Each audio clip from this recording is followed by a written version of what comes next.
Hello mga boards, mukha lang akong walang problema. Hindi lang halata kasi pogi ako. Alright mga boards, walang basagan ng treat.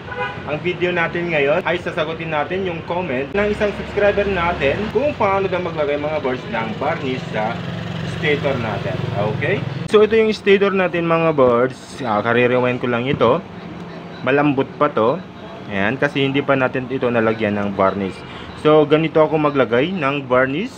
So syempre may varnish tayo. Hindi ito ordinary varnish lang mga boards. Kailangan electrical. Kailangan pang electric siya. Okay, so meron tayong dropper. So pwede ito mga boards, yung mga pinaglumaan na ni baby na dropper. Yan, kunin nyo. Pwede yan. Yan, sa ganyan. And then papatakan lang natin ganyan. Or lalagyan natin, applyan natin. Ayan, kusa na yan bababa. Ayan, so ganyan lang. Lahat lang yan mga boards.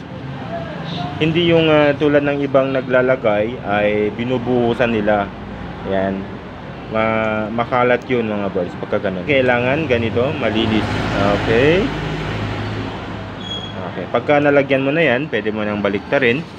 At i-applyan din siyempre dito sa kabilang bangir. Alright.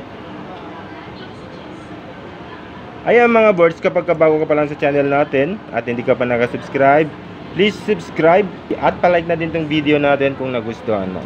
Okay, so ganyan lang ako maglagay mga boards.